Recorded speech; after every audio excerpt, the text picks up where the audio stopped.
Okay, so button-wise, I run into buttons all the time. This is a poke, it's called. That's usually what they call a bunch of buttons when you see them in a bag. You'll see even on eBay sometimes. But a button poke is what I look for, or a big lot of buttons. It depends on who's selling them, what they're going to call them. There's all types of buttons that sell. I look for pretty much any kind of button that sells. Usually I'll buy out a huge lot of them, like a collection or an estate worth. Or I'll even find them on clothing at Savers or at junk stores, thrift stores, antique malls. People that sell the clothing don't always even think about the buttons on the clothing itself. So we can make a ton of money off of the buttons. And buttons, you know, they go way back, so you can find buttons even from the Revolutionary War, sometimes mixed in with lots like this.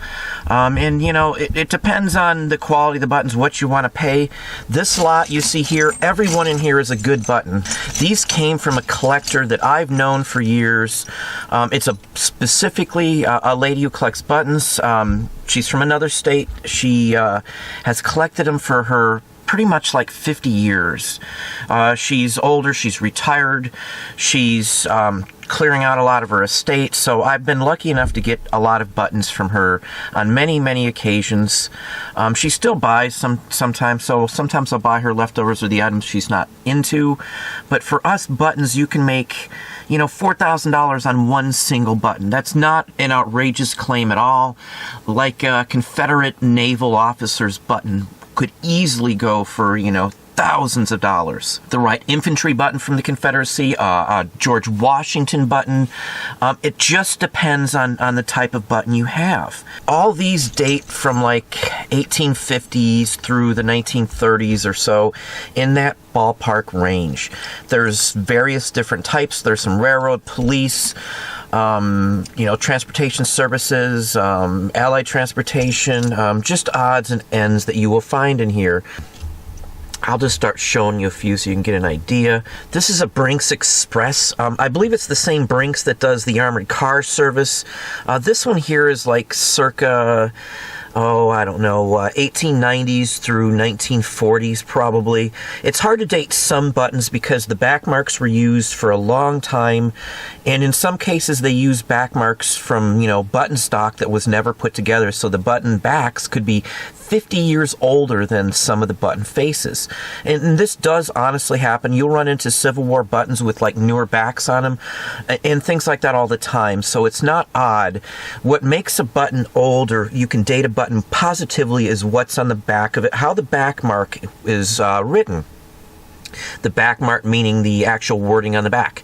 There's actually books just on button collectors. There's a 5-volume set that just does transportation. I've had copies of them before.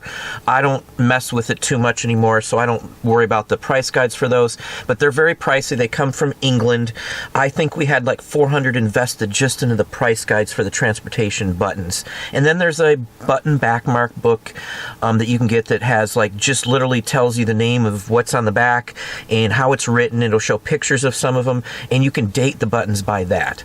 It's not just the back mark though, because certain images on the front weren't done into a certain date. So you could again find older buttons with newer back marks on them. So if they're newer back marks, that means they were put together after the war, and they're not really Civil War. It's just somebody in the factory decided they wanted to get more money out and not waste the stock, so they put the buttons together. They use new backs, and they, you know, just continue to use the old leftover fronts. Like a perfect example is like some of these eagle buttons. This is a typical design you'd see on a Civil War eagle button. This one, though, it could have been easily made well after the Civil War because it's got a tin back. There are some tin back buttons from the Civil War, but for the most part, I would always avoid these. What you're looking for are similar to this back here. This is a 100% Civil War button. It's got the same eagle design. Let me pull that back up here so you can see. It's got the same eagle design on them. And with the same eagle design, that just says that the design is from that era. It doesn't mean that this button here was put together during the Civil War. And I see people advertising things as Civil War that really aren't. That's probably half of the buttons I see on eBay at some points are that way. But this one right here, and I'll zoom in on it a little better so we can get a better overall grasp on the button back marks. This one here is a solid 100% Civil War or before. This back mark dates to the 1850s. And this one here has a depressed channel. The biggest term you'll hear in Civil War buttons is RMDC, which is raised mark in depressed channel. This is another example, another eagle button. I've got dozens of these, all Civil War vintage, and this one here has the RMDC. What that means is the button back was impressed with like a sunken in channel all the way around, and then the marking is raised from that. So what you end up with is a raised mark, which is the wording, Waterbury Button Company, in a depressed channel. Now, like this one here is a newer style eagle. This was 1870s. This is probably from, Indian War eras. Another authentic one, but it's later. Now you can easily see the difference in the back here. Any button that has this raised mark, depressed channel is 1850s through the early part of the Civil War, 1860-ish, that era. These are definitely 100% Civil War or before. Now this one could have the same front as this one here. So you could see this back, you could see this same back Scoville Manufacturing Company on this face button, but it wouldn't be Civil War because the back mark on the button is wrong. It's later. This back mark dates to the 1870s to the 1880s. That's something you're going to have to semi-learn on your own or look up a lot. You can find the actual page from that book, the button back mark book, on Google search, so you could probably save yourself a little money, at least find the basics. All the oddball ones you'd never find without having that book. But the Civil War buttons also come in a depressed channel with a depressed text too. This one has the depressed channel, definitely Civil War, no doubt about it, 100% Civil War, and then it has the actual Waterbury Button Company impressed into that channel. So it's got a double impression. These two are both Waterbury. One's got the raised mark right here in a depressed channel, and this one's got a depressed mark in a depressed channel. So, but they're both Civil War. Look for the depressed channel, the channel that's pushed into the back of the button rather than printed, just stamped in. There's no channel on this one. No channel on this one. That's what you're looking for. Even the ones that look heavily stamped like this one, this was 1870s or 1880s. It looks almost identical to some of the newer ones, and I'll go into that in just a few minutes here, and we'll show you a few more details on it. But the Civil War backs, you can find them on, dozens and dozens of buttons, but what you want is that depressed channel. That's literally the best way to tell what the button is. Once you see the back of the button, then look at the front. The front isn't as important if you know it's a military one as the back. The back literally dates the button. The front means almost nothing to some extent because they even still make this exact design by the Waterbury Button Company for reenactors. And I've got some, I've seen them, they look very nice, they're fine quality, but the back marks are shiny and pressed in, like this style of pressing on the button. So, you can tell the difference if you pay attention. But that's the Civil War standard. It doesn't matter, it could be anything. It could be a Marine button with that same back mark. It could be a Navy button with that same back mark. Let's see, do I have a couple Navies in here? A police button with it. It could be on anything. So that's what you got to look out for, is the depressed channel. Like this one here that I was telling you, the tin backs, I would always avoid. Now this one could be from the Civil War, but the chances, in my opinion, are it's way past the Civil War by 5 or 10 years. And to a Civil War collector, a year is everything. If it was made past 1865, it's no good. It's not Civil War to them at all. There are some Civil War or some post-Civil War buttons that they do collect. Here's one actually here. It's a GAR button. Now these sell very well. You usually get $6 to $8 a piece for them, somewhere in that range. I can sell a lot of these, like 10 of them or so, enough to cover a jacket for like $30, $35, depending on the day of the week, basically. There's no real seasonal change in buttons. People that collect buttons all year round. There's better times to sell them at a little higher price, but that's not a huge consideration for me. Let's move on to a few other ones here. Now there's, this is a staff officer button here. This is Civil War. There's all kinds of different stampings on the back. That's the one thing you gotta worry about. This one here, this extra quality, is a Civil War backmark. Now let's see, I think there's another one of these in here that's newer. Yep, this is a New York one, but it gives you the same idea. You can find this face with this back mark, but it would be post-war. One thing to look for in the Scoville's back, when you look at these type here, if there is a dash under the O of company, that's post-Civil War. Chances are it's made in the 1870s. If there's no line under it, it's a Civil War vintage usually. But this is a typical staff officer with an extra quality Civil War vintage. A staff officer button is a 3-piece button. Basically, there's a back is one piece. There's a rim, that's a separate piece, and then the face of the button is the third piece. This rim, like right here, holds the front and the back together. That's the piece that separates it, and that's what a staff officer button is. Here's some more New York buttons. These are post-Civil War that somebody's turned into a pin of some type. It's missing the pin attachment. I could attach a new one. Well, it wouldn't be a new one. I've got vintage ones that I save from broken jewelry. I've talked about broken jewelry before. Always save the pieces. You'll run into stuff like this, and you can literally fix it yourself with just a few basic tools. It's not much to pull these apart and to slide in a new clasp.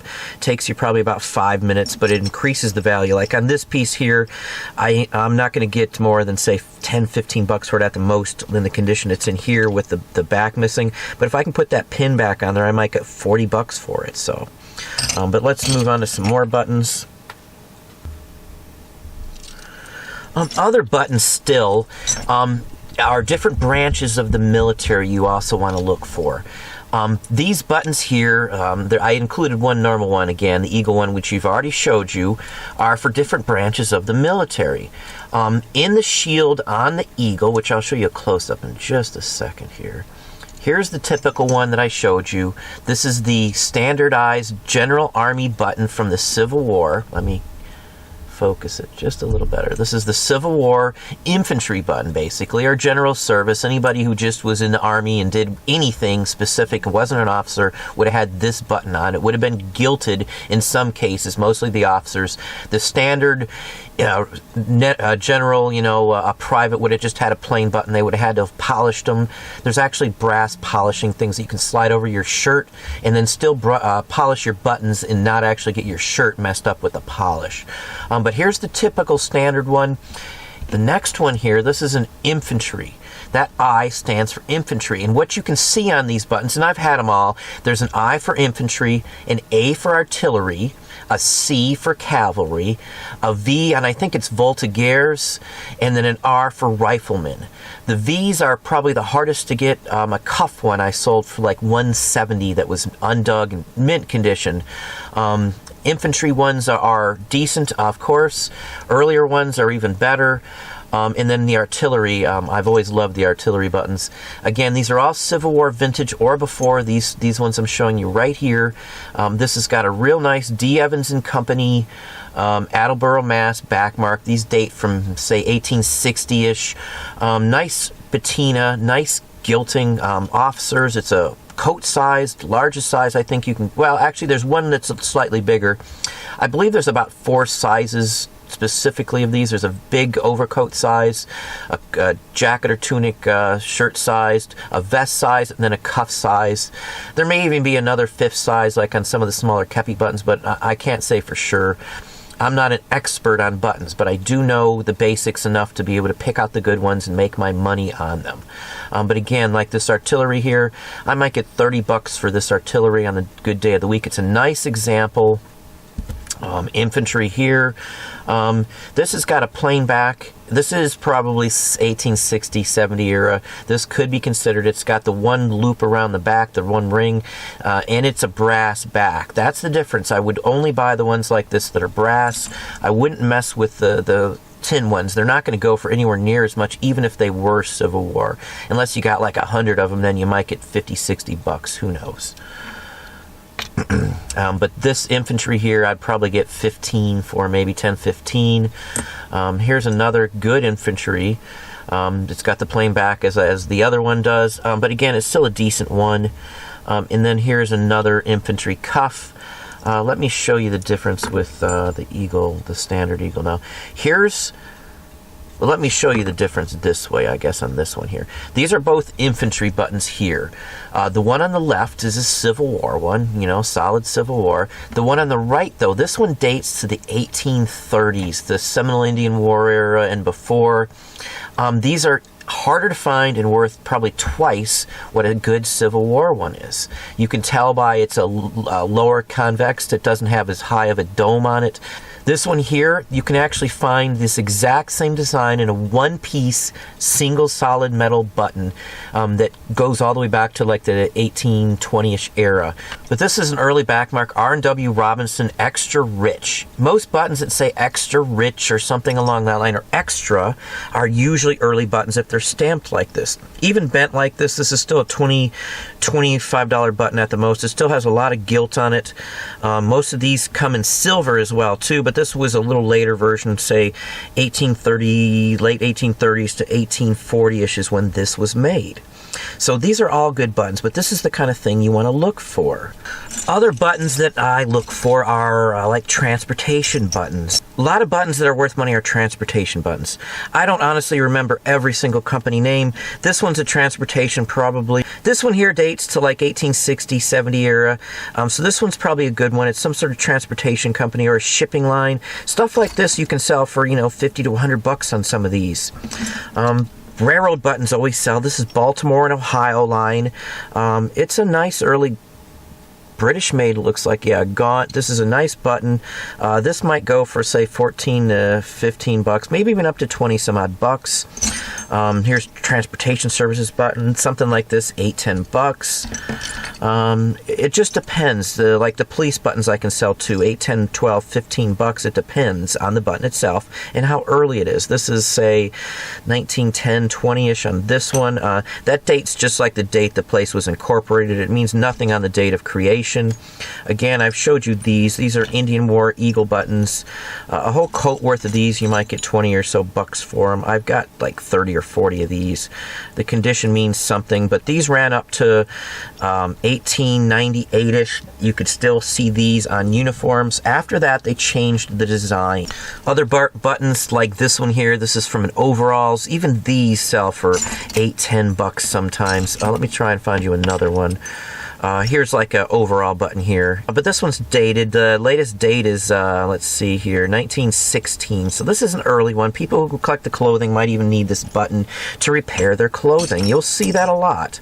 More transportation, Eagle. Let's see here. Let me find another one. Here's a decent looking Enfield, Connecticut. It's a police button, probably 1930s-ish. Something like this, you know, 5 to 10 bucks easy. Here's another oddball one. Let's see what this says. Providence, Rhode Island Fire Department. Now, this is an early one. Scoville Manufacturing Co. This is like Civil War era, actually, believe it or not. It's got a real nice image. I'll have to look this one up. Some of these might go for 50, 60 bucks. It just depends on the button face and who's wanting it at the time. But you can find them for pretty much any city. City of Yonkers, Fire Department, Yonkers, you should know that one. Here's another one. Let me show you this again. This is the design that was used up until 1898. And then from 1898 to 1902, this was the next design that they used. Now, this one doesn't have a rim around it. And that's how you can tell this one from some of the newer ones. Let me pull one out and I will show you the difference. Now, this one, again, as I said, this is only used for a very specific short period of time, like 3 or 4 years. I don't know why it was changed. I couldn't really tell you. The black colored buttons like this are usually World War I or earlier. So when you see the black on it, that's literally what they were. You want to look for those if you're collecting the earlier ones to resell. Here's a good example. I can just pull this one here. Here's an example of the 1898 to 1902. Now here's the example from 1902 on. It's a big difference because now you have the rim around it. It does look different. The image is basically the same, but once you see that rim, that's how you can tell the difference. And as they went on, the image got a little clearer, and they turned them into gold buttons, like World War II vintage right here. Again, World War I, Spanish-American War, II, 1902, and then 1902 to World War II-ish, and then World War II here. The older the button, the better. I still sell World War II buttons in big bags. Like here's a big bag lot here. This one I'll probably put up for like 40 bucks on it. If this was World War I buttons, I'd probably put 75 or 80 on it if there was this many in it. For that. But that's just some examples here. The fancier the button face, usually the better. I'd have to look up every one of these to figure them out, so I'm not going to do that today, but we're just giving you a good idea on what's worth money. Here's a decent one. Fink Detroit Special. These are jeans or pants or overalls again. Stuff like this sells. Even these little junk buttons. This is just basically work clothing button, not even a military uniform button. And I'll still probably put like 20 bucks on this and take whatever. Here's another one. Watch the wear. This is another brand of clothing. It's like an overalls button again, 1910-ish, somewhere in that range. Still will sell. Here's a real nice one. This is a lighthouse service button from, say, ooh, geez, this is an early one. This one probably dates to like 1870-ish. Nice early one. This one will definitely sell. This is like probably a $40 button, maybe even higher than that. Let's see here. Military police or something along that line. Turn of the century, 1910-ish. Let's see what else we got in here. PCCC. I think Palace, some kind of Palace something car. I used to remember the name, but this one should be an easy one to look up. Or Pullman Palace Car Company. I think that's what this one actually is. Pullman Palace Car Company. Something like this is from like the fancy dining cars you would see. Some of these can go for, you know, 50 to 100 bucks depending on the one. Let's see what else we got. Anything else interesting in here? Eagle buttons, Marine button. I showed you that one. Some of these are who knows what's, FP. I don't really know what that is, so you know, you'll just run into those. Here's a transportation service of some type. You can look most of these up. It might take you a little while, or you can get one of the books. But usually what I'll do is I'll just throw it up as a transportation button, and you know, if I don't know if it's worth money on its own, I'll just list it, you know, for a month or two, and then see. And if it sells, it sells, or somebody will tell me what it is usually. So, you know. Here's another fancy script letter one. Again, I'm not sure who every one of these is. I can tell the date on them usually. Let's see here. New Haven Police, $8-10 bucks. Here's an interesting one. This is like a Central Vermont Railroad button, $8-10 bucks. What is this? This is, I think, Amherst. Massachusetts Agricultural College, Amherst. Yeah, this is the college button, $8-10 bucks, maybe a little more. This is Civil War era, Devlin and Company. RHS, some kind of school button, I would say. There's just all kinds of buttons you can find. This is Adams Express. Now this one's probably a real good one. They had postage stamps for Adams Express. They delivered like a private mail, like a telegram service. This would date to, oh, geez, this is a Civil War vintage, actually. That's Jacob G. Minder. Solid Civil War button. I believe it's a Southern company that made Civil War Confederate buttons. So this one could be like $100 bucks or so. I'll have to look this one up. But that kind of shows you there's a ton of nice buttons. Here's another nice early transportation.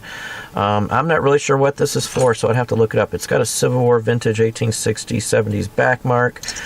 So that's a pretty decent one, but you can kind of see buttons do very well. You can find it for Western Union. It might just say WU. In fact, maybe I've got one in here. Here's a Cadet, West Point Cadet uniform.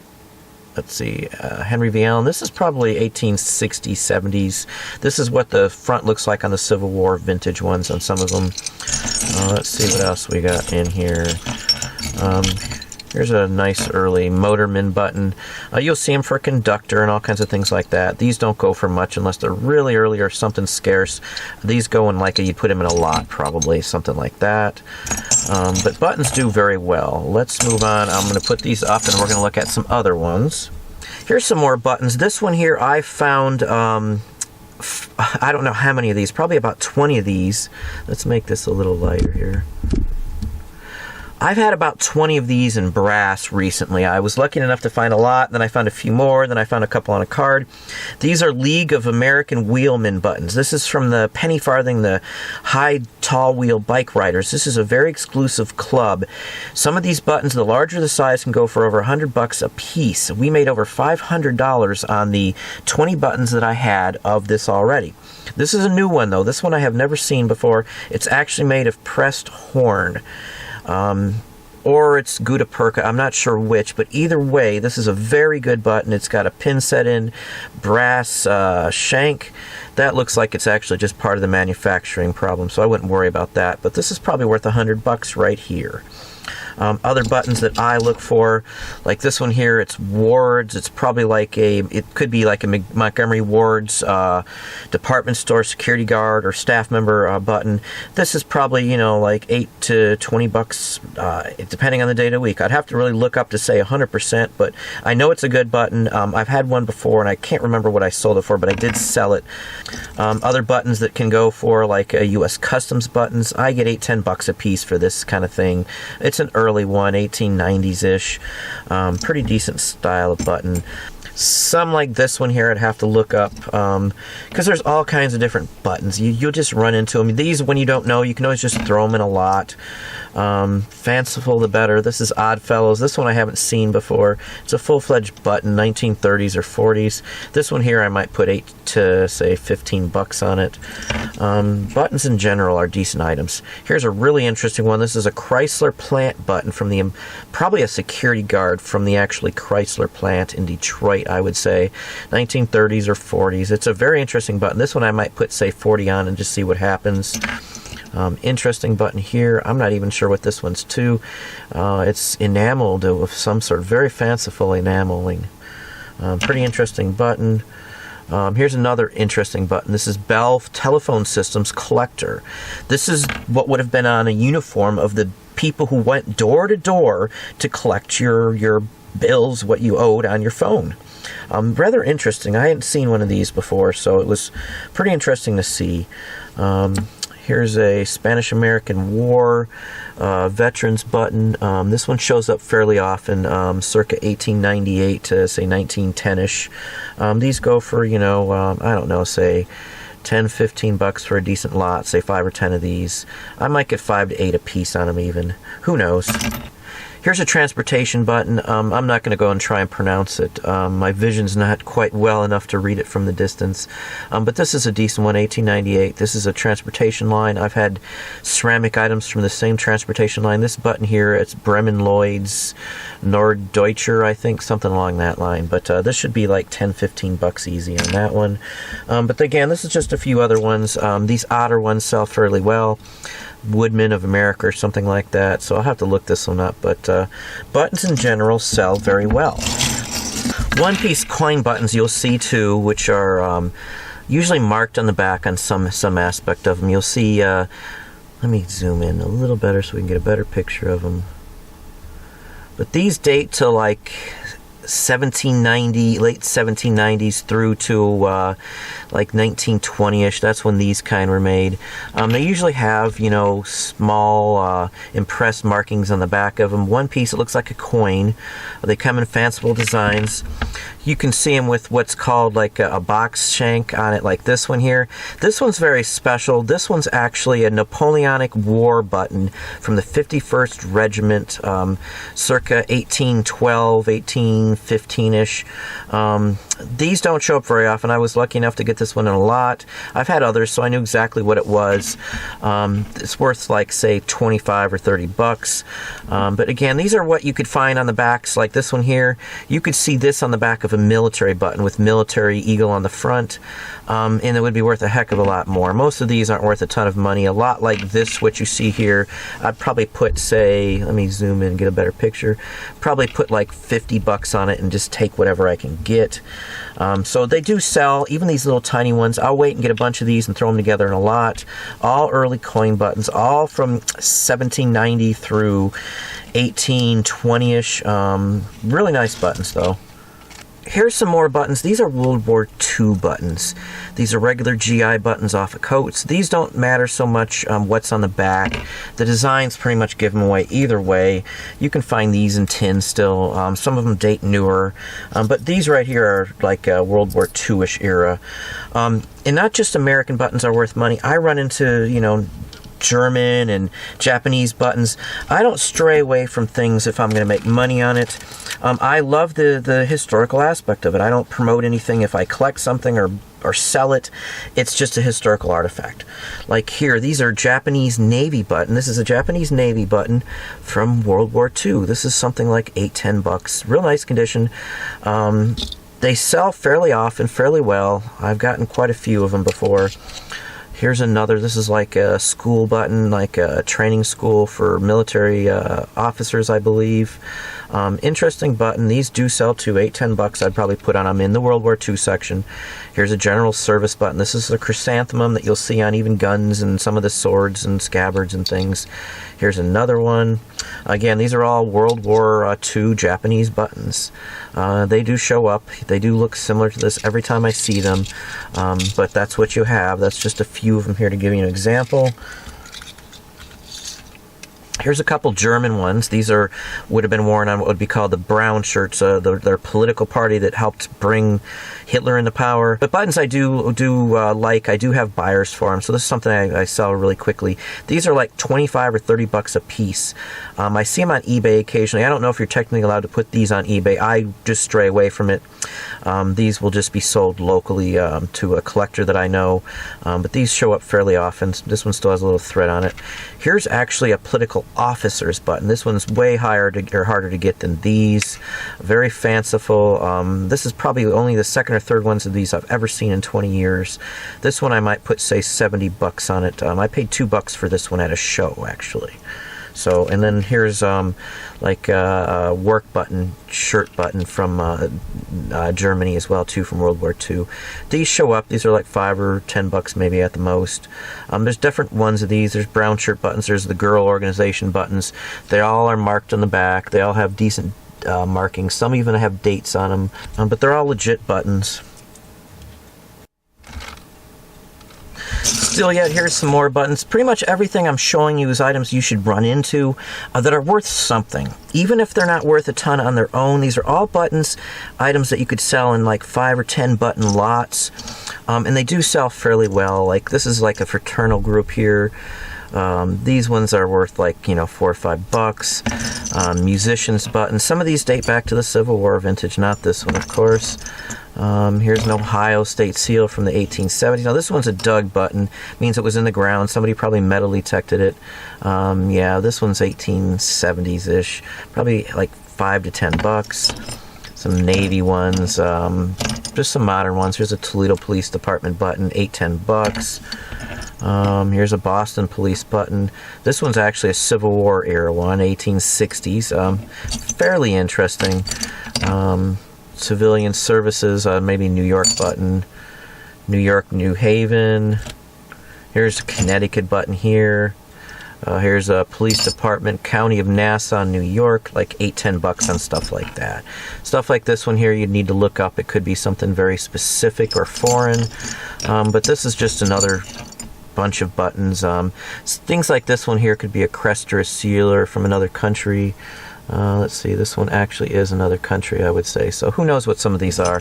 But you can put them up one at a time and then just see what happens. You can always take them down if they don't sell immediately.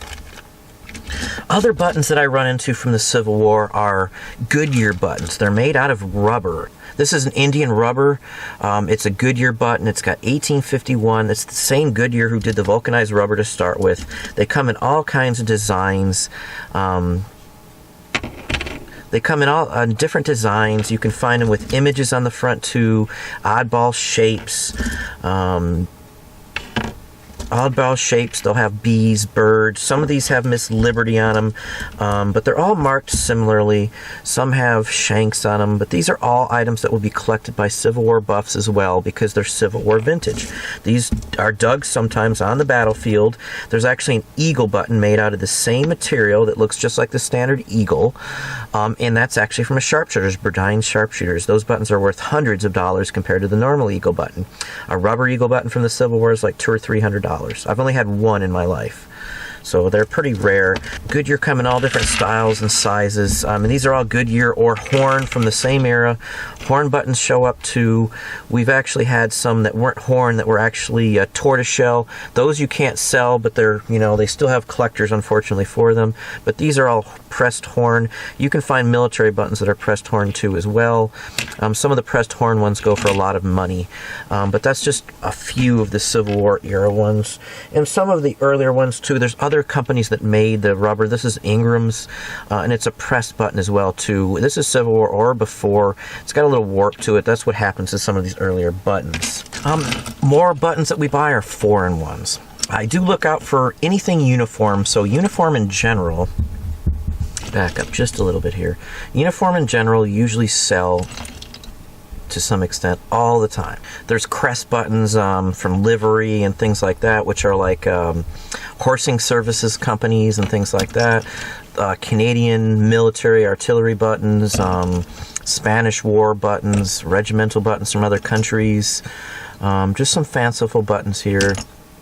I'm not even sure where these all come from. Most of the shields you should be able to track down.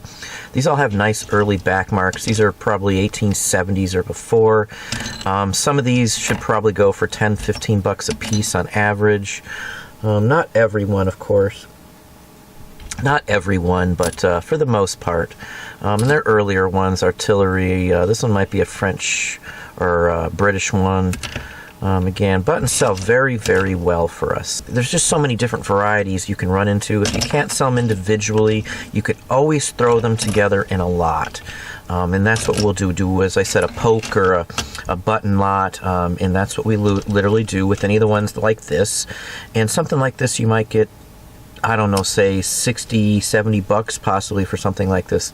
I'd put, say, 95 on it and just take whatever I can get probably on something like this here. These are bought separately. I buy lots of buttons at least probably once a week or once every other week. They're getting harder to find, but they're still out there. I know you've seen them. You may have just passed them up, though. Other buttons that I run into when I'm doing this too are just, you know, metal buttons, fancy lady buttons. I'll address some of the other types of buttons in another video, but buttons are just, there's so many wide varieties of buttons. It would be hard to tell you what every button is that's worth money, again, just because there's so many different varieties and kinds. Then even some buttons like this one could be sterling. There's gold buttons, there's, you know, plated solid brass, there's early picture buttons with images on them and flowers and designs and things like that. So buttons in general have value to them if they're early vintage buttons. But again, I'll probably touch base on some of the better buttons besides the military and the metal ones that I've showed you today in another video. So you can take this as part 1, and then you have to look out for part 2 coming in the near future. That's just kind of, it's just way too many to cover all at once. So, I mean, even like these are such fanciful buttons. This is an oddball one, or something like this, which has actually got a horn pressed into the back of it with the design. I mean, buttons in general, there's so many varieties, so many that could be worth money. And these are other items that you can polish up, and these could be cleaned if you wish in some cases. But buttons sell very well for us. Metal are the best usually for me, or some early glass or Satsuma. But I buy button pokes all the time. Button cards, button sheets, go to estate sales, button pokes. But again, they have to have vintage quality like these, or early military buttons to have any value or to have any need for me to want to buy them. But buttons do sell all the time. Well, there you go. There's buttons, part 1. I will go into buttons again and actually discuss the ladies' buttons in some of the fancier glass and other types of buttons that you can run across. But for now, it's Don the Auction Professor. Hope you learned something.